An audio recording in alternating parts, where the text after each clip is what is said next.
Hoy comenzaremos a repasar una nueva serie. Vamos a hablar sobre las parábolas del Señor Jesús. Las parábolas en sí son historias que el Señor contó a la gente con el propósito de ilustrar a veces una verdad. Y es interesante, yo siempre pensé, a mí me enseñaron, eso creí y eso enseñé por algún tiempo, no me había dado cuenta de que las parábolas fueron hechas para que la gente entendiera mejor el mensaje del Señor. Sin embargo, hermanos, allí en Mateo, capítulo 13, versos 11 al 13, me encontré con algo interesante, dice el Señor, y respondiendo Él les dijo, porque a vosotros, a los apóstoles, a los discípulos, a los cristianos que ahora leemos la Biblia, ¿no es cierto?, se os ha concedido conocer los misterios del reino de Dios, pero a ellos no se les ha concedido. O sea, ¿a quiénes? ¿Quiénes son los ellos? En ese momento estaban allí los fariseos, los que perseguían a Jesús, los sacerdotes, los religiosos de ese tiempo. Y Jesús le dice, a ellos no se les ha concedido, porque cualquiera que tiene se le dará más y tendrá en abundancia, pero cualquiera que no tiene, aún lo que tiene le será quitado. Por eso les hablo en parábolas, porque viendo no ven, y oyendo no oyen, y no entiendan. En muchas ocasiones Jesús les había hablado a los líderes de Israel, les había presentado el mensaje evangélico, les había hablado de lo que la Biblia realmente enseñaba. Ellos lo habían escuchado, pero sus oídos estaban tapados, sus oídos espirituales estaban muertos, sus ojos estaban ciegos. Ellos no entendían, no quisieron entender lo que Jesús les estaba enseñando. Tenían capacidad para escuchar, capacidad para ver, pero amaban demasiado sus tradiciones, amaban demasiado su religión, amaban demasiado su posición cultural, social, religiosa en ese tiempo, en esa sociedad. Y entonces, viendo que Jesús les incomodaba, cuando Él les hablaba, decían que su mensaje venía del diablo. Por eso fue que Él les habló en parábolas. Si no quieren escuchar, muy bien, no quieran, ahora les voy a hablar en parábolas para que menos escuchen todavía. El mensaje de Jesús no era para todos, era para los escogidos, para los apóstoles, para los discípulos, para los cristianos de ese tiempo, para que ellos entendieran. Los demás en parábolas para que no entendieran. Sin embargo, hermano, la parábola que hoy leeremos, la palabra de la cual hoy trataremos, la parábola que hoy vamos a analizar, es una parábola que proclama juicio. Es una parábola que proclama condenación.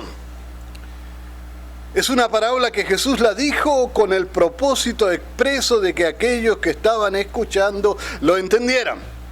Esta parábola tenía el propósito de hacerlos despertar, si eso fuera posible. La parábola de Jesús era una parábola que anunciaba terribles juicios sobre aquellos que perseguían a Jesús. Y comenzaremos a leer esa palabra. El primer verso está en Marcos, capítulo 12 y verso 1. La parábola es desde el verso 1 hasta el 9, pero comenzaremos leyendo el verso 1. Veamos lo que dice. Entonces, está hablando de Jesús, comenzó a hablarles en parábolas.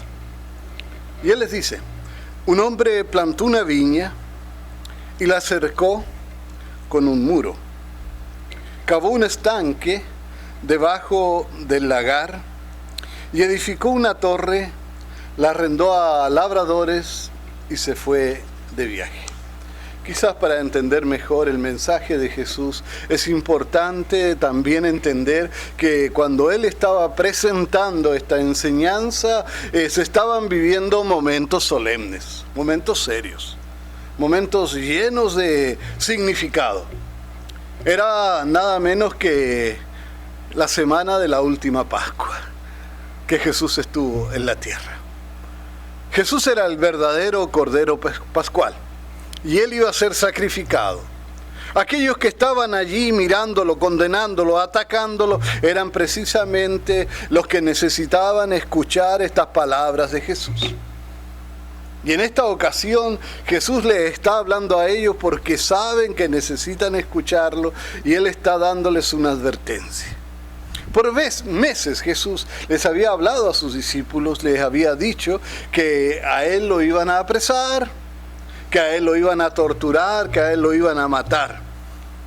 Y ahora el tiempo había llegado. En muchas ocasiones los enemigos de Jesús habían querido apresarlo, habían tratado de matarlo, pero no habían podido. Hasta quisieron apedrearlo, pero no pudieron. La verdadera Pascua estaba por sacrificarse. Esto ocurrió más o menos unos 2 o 3 días antes de que Jesús fuera apresado. Jesús incluso acababa de limpiar el templo por segunda vez. La historia que Jesús contó era algo que todos entendían fácilmente porque era normal. Esa era una sociedad agrícola y era natural que un hombre comprara un terreno o tuviera una tierra y sembrara allí una viña. El hombre de la historia cercó la viña para que no entraran animales y eso se hacía siempre o casi siempre que se sembraba una viña, era necesario para proteger la viña. Además, él sembró todo, tal vez con vides escogidas, ¿no es cierto? Y proveyó agua para la viña, así que cavó una cisterna de donde pudieran sacar agua. Y no solo eso, sino que dice la Escritura que edificó una torre para que pudiera vigilar tal vez la viña para estar al tanto de lo que pasara en el lugar. Todo lo que Jesús les contó era fácil de entenderlo. La viña demoraría unos 5 años más o menos en producir la uva y era normal que aquel que sembraba la viña a veces cuando tenía negocios y tenía que viajar, como en este caso, se la arrendara a alguien. En México creo que le llaman ejidos, no sé, en diferentes lugares tienen otros nombres. Bueno, les dice, ahí está la tierra, ustedes trabájenme la tierra, vamos a hacer un contrato, ustedes por el trabajo de la tierra, cuando ya sigan los frutos, cuando ya vendimien la viña, entonces ustedes me van a dar parte a mí. Así ustedes me pagarán por el trabajo que yo hice, por la tierra que yo tengo, ¿no es cierto? Porque es mi tierra. Y al mismo tiempo ustedes podrán sostener su hogar, ganar dinero, tener un trabajo para ustedes, algo que les ayude a vivir en forma digna. Y los líderes de Israel sabían muy bien de lo que estaba hablando Jesús. Dice la historia también de que el hombre hizo un largo viaje.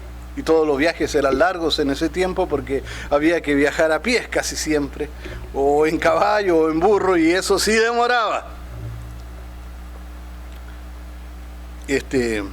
Los líderes de Israel sabían que Jesús les estaba hablando a ellos. Es más, ellos conocían la Biblia y sabían que Jesús estaba citando profecías anteriores dadas, por ejemplo, por Isaías. De hecho, en Isaías 5, capítulo 5, versos 1 y 2, el profeta Isaías les estaba predicando a los líderes de Israel de ese tiempo. Y también les estaba dando un mensaje muy parecido al de Jesús, con una parábola casi idéntica a la que Jesús relató, y que tenía un mensaje y una advertencia también de las mismas características. Dice Isaías, ahora cantaré por mi amado el cantar de mi amado a su viña. Tenía mi amado una viña en una ladera fértil. La había cercado y despedregado y plantado de vides escogidas. Había edificado en medio de ella una torre y había hecho también un lagar y esperaba que diera uvas buenas, pero dio uvas silvestres. Con alguna pequeña modificación era la misma parábola del Señor Jesús. Allí estaba la viña, la había cercado, la viña tenía una torre, la viña tenía también un lugar para sacar agua, ¿no es cierto? Era casi la misma parábola. Y Isaías estaba dando la parábola, la historia, con el mismo propósito que lo hacía el Señor. Él quería llamar a los líderes del pueblo a arrepentimiento. Que si ellos no se arrepentían, entonces las tropas babilónicas iban a invadir, iban a hacer pedazo todo, iban a destruir Jerusalén, iban a destruir la ciudad, iban a destruir el templo, iban a destruir a Israel. De hecho, en Isaías 5 y 6, el profeta dice: ahora pues, dejen que les diga lo que yo he de hacer a mi viña. Quitaré su vallado y será consumida. Derribaré su muro y será pisotada. Y haré que quede desolada, y no será podada ni labrada, y crecerán zarzas y espinos. También mandaré a las nubes que no derramen lluvia sobre ellas. Lo que dijo el profeta, eso se cumplió. Los líderes no se arrepintieron, Israel no se arrepintió, Israel fue invadido por las tropas babilónicas, ¿no es cierto? Fue llevado al cautiverio, Jerusalén quedó en ruinas, destruido, el templo fue destruido, la nación misma fue abandonada, por así decirlo. Y ahora por muchos años el Señor había estado enviando a sus profetas para llamar al pueblo al arrepentimiento. Pero los mensajeros del Señor habían sido apedreados, habían sido muertos. Isaías cuenta la historia, fue cortado en dos, fue aserrado. El mensaje de Isaías era un mensaje de juicio contra Israel y su mensaje fue rechazado. Jesús en esta ocasión, quizás 2 o 3 días antes nada más de que lo tomaran preso, sabiendo que lo iban a crucificar, estaba dándoles un mensaje de advertencia. Y Jesús les estaba diciendo a esta gente que lo estaba escuchando, a esos líderes religiosos que odiaban al Señor, decía el Señor que también había un hombre que había edificado una viña. Y las palabras de Jesús, que eran muy parecidas a las de Isaías, eran dichas aunque el Señor sabía que no iban a ser aceptadas. Los sacerdotes, los rabinos, los líderes espirituales del tiempo habían cerrado sus ojos y oídos a la palabra de Dios. Estaban muertos, ciegos, sordos a la vida espiritual, a pesar de ser religiosos. Y aquí yo aprendo una lección. Primero, hermano, no basta con ser religioso, no basta con venir y sentarse 1 o 2 veces a la semana en la iglesia, no basta con decir amén, no basta con levantar las manos, no basta con cantar hermosos himnos, no basta tampoco con hacer hermosas oraciones. Hay que vivir una vida cristiana genuina en la cual el Señor esté presente en cada rincón de tu corazón. El Señor tenía un mensaje y ellos tenían que escucharlo. La historia de Jesús sigue. Dice: al tiempo de la vendimia, envió un siervo a los labradores para recibir de los labradores su parte de los frutos de la viña. Pero ellos, echándole mano, le golpearon y lo enviaron con las manos vacías. Había llegado el tiempo, pasados los años que se necesitaban, la viña ya estaba produciendo, entonces el dueño de la viña, como era lógico y como era justo también, mandó a uno de sus siervos a buscar lo que a él le correspondía. Aquellas otras personas que trabajaban la tierra que él les había dado para trabajarla debían haber estado agradecidos. Todo lo que ellos tenían, realmente ellos no lo habían plantado, lo que estaban recibiendo era casi un regalo, era una bendición, les había sido dado por gracia, ellos no se lo habían ganado.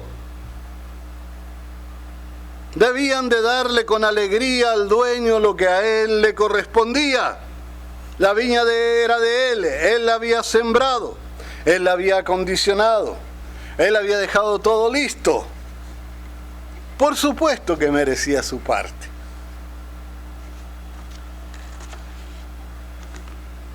Por eso mandó a su siervo. Israel, mis hermanos, era una nación bendecida. Dios le había dado tierra. Y cuando le dio tierra, incluso le dio ciudades ya construidas, con casas, con todo ya construido, listas para habitarla. Israel era una gran nación y debía ser una nación misionera. Era una nación que debiera haber sido un fanal de luz para iluminar al mundo, para llevar el mensaje del amor de Dios a toda la humanidad. Y cuando el Señor mandó sus mensajeros para ver frutos de arrepentimiento, de una relación sincera con Dios, para ver frutos de su protección, de su prosperidad, de la bendición que Él le había dado, cuando el Señor envió a sus profetas, los golpearon. Una y otra vez, los profetas del Señor fueron enviados a Israel.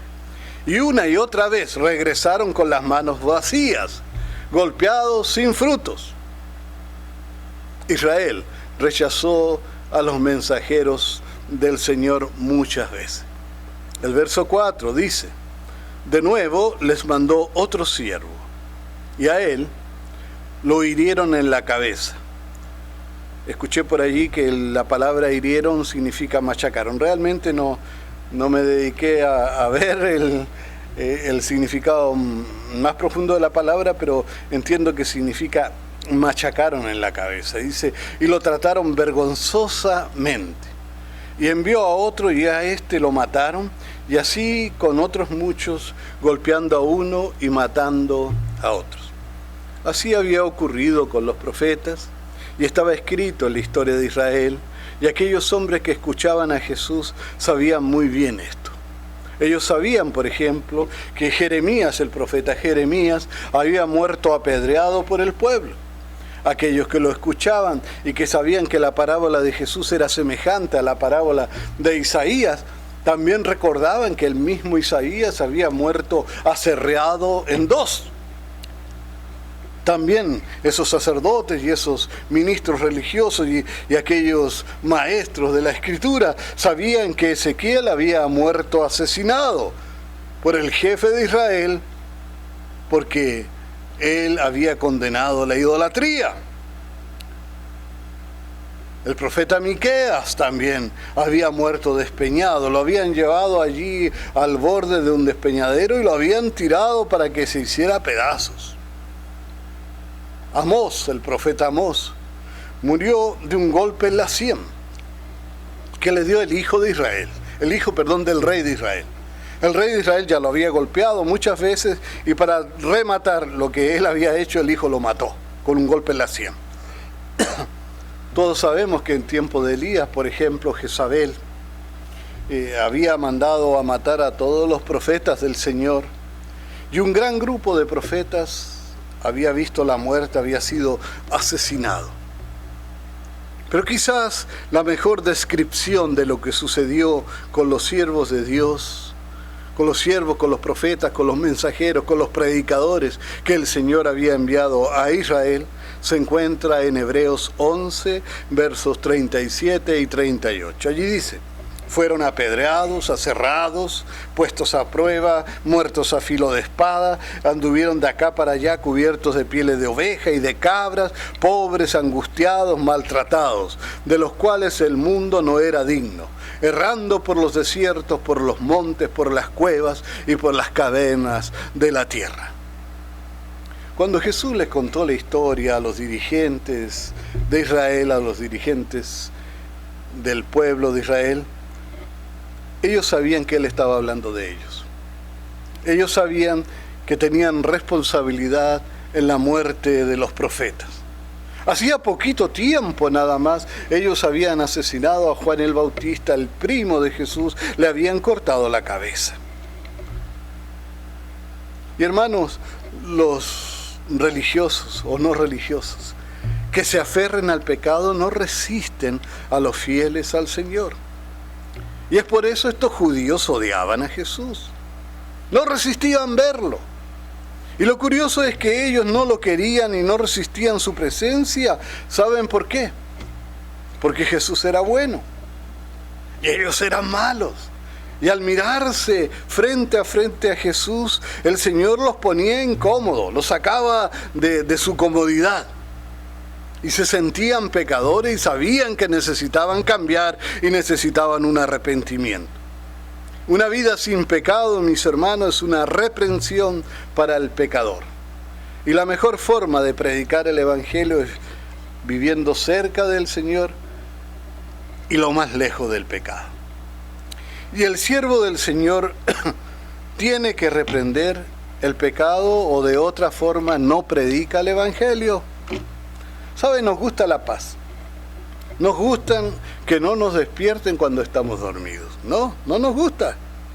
De hecho, yo he llamado algunas veces a la policía porque ha habido vecinos que a las 2, 3 de la mañana con su música, ¿no es cierto?, cuando yo vivía en apartamentos, no me dejaban dormir simplemente.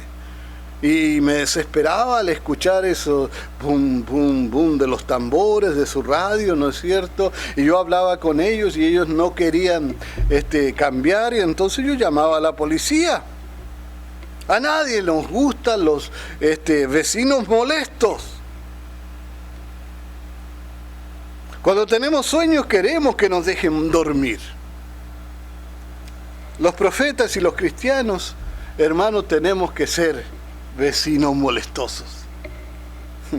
Me acuerdo, Edgar, el miércoles pasado me dio su teléfono y me dijo: pastor, yo quiero continuar viniendo a la iglesia, así que por favor molésteme. No a toda la gente le gusta eso, Edgar. No tuve necesidad de molestarlo hoy porque él vino sin que lo molestara. Y hermanos, no podemos nosotros dejar que la gente se duerma espiritualmente. Tenemos que despertarlos, tenemos que gritarles en el oído, tenemos que avisarles que están caminando hacia el despeñadero. Nosotros hemos sido llamados a despertar a los dormidos, incluso a predicarle a los muertos espirituales, a profetizar sobre ellos para que tengan vida. Somos llamados a despertar a los dormidos y a revivir a los muertos. Y fue por eso, mis hermanos, que los israelitas mataron a los profetas, porque no los dejaban dormir tranquilo. Ellos querían dormir en su falsa comodidad, en su seguridad falsa, en esa seguridad que a veces proporciona el llamarse religioso o el tener una posición en una denominación o en una iglesia. Los profetas fueron muertos por no dejar dormir al pueblo. Y eso es lo que nosotros debiéramos hacer. No podemos dejar dormir al pueblo. Tenemos que ser vecinos molestosos. Pero no todo terminó allí.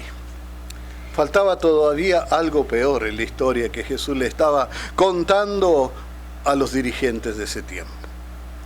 Todavía, dice, le quedaba uno, un hijo amado. Es el verso 6 del capítulo 12 de Marcos 12. Marcos 12, 6. Dice: todavía le quedaba uno, un hijo amado, y les envió a este último, diciendo: respetarán a mi hijo. Verso 7 dice: pero aquellos labradores se dijeron entre sí: este es el heredero, venid, matémosles, y la heredad será nuestra. Echándole mano, lo mataron y lo arrojaron fuera de la viña. La viña, mis hermanos, era Israel. Los mayordomos eran los dirigentes, especialmente los dirigentes espirituales. Y Jesús les estaba hablando directamente a ellos. Jesús sabía que lo querían matar. Jesús sabía que ellos lo iban a matar en esa misma semana. Pero las palabras del Señor eran un llamado a arrepentirse. Pero ellos no escucharon el llamado. Estaban en pecado y querían vivir en pecado.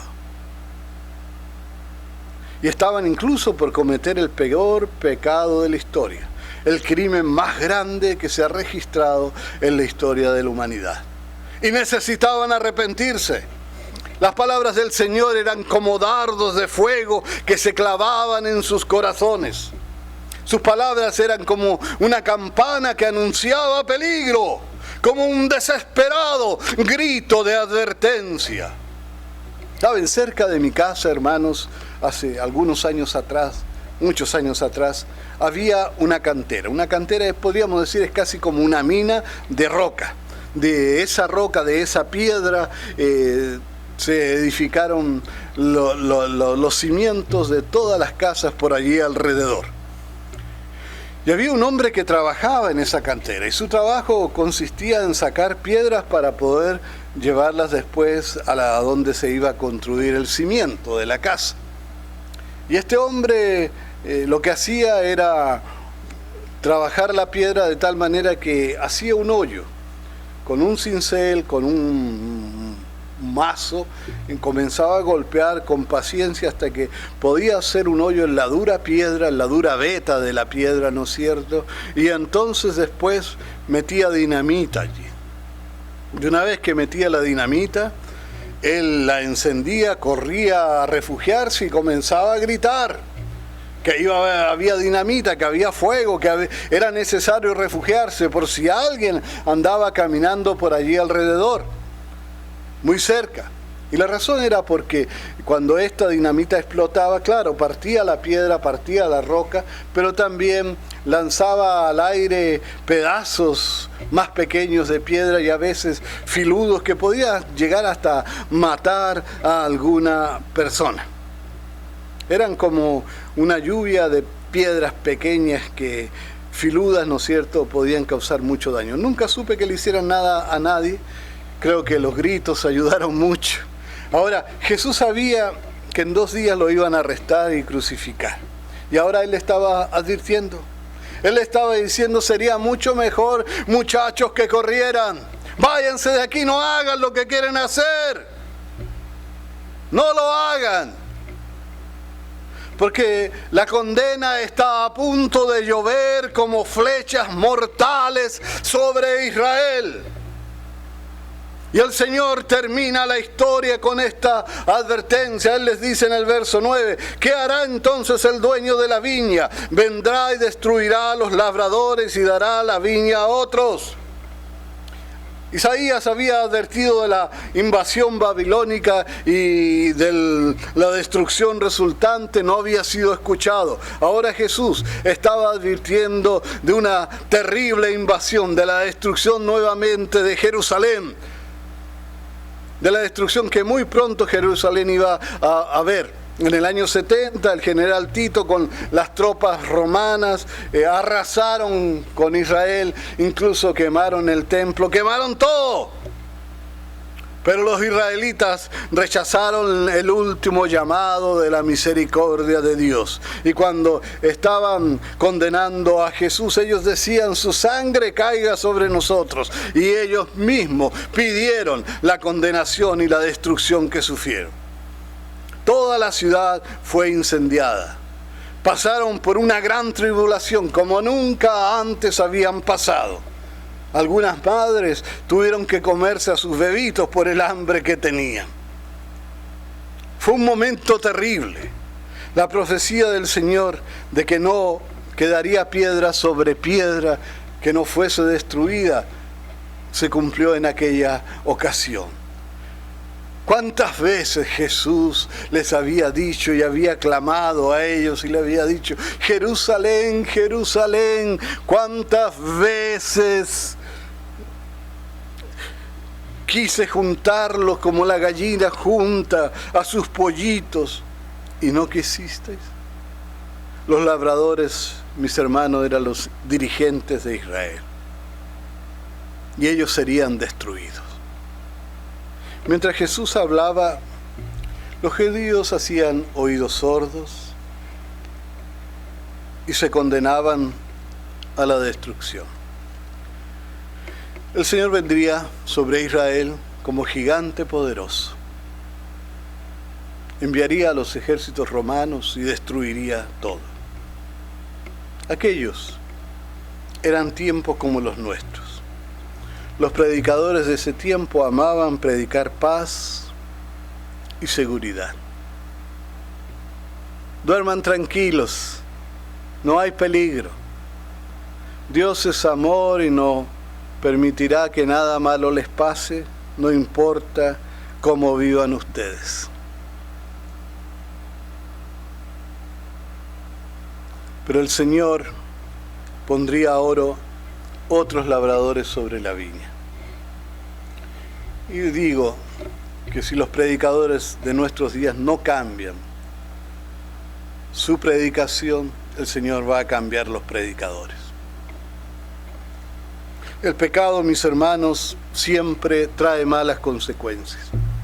Hay que huir del pecado, y los predicadores y los cristianos y los maestros de la Biblia tienen la obligación de advertir al pueblo de que el pecado trae malas consecuencias. El Señor le quitó la viña a los labradores malvados y se la dio a los apóstoles. Ellos serían los nuevos labradores. Y la viña ya no sería Israel, ahora sería la iglesia.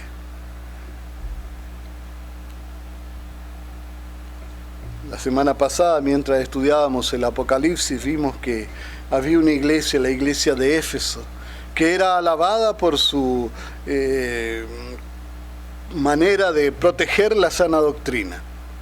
Eran fieles en cuidar la pureza de la doctrina. Claro, ellos rechazaban a los nicolaitas, echaban afuera a los falsos profetas, a los malos, pero tenían un problema.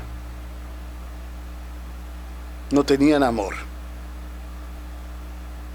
No alumbraban porque no tenían amor. Y el pueblo de Israel había hecho lo mismo.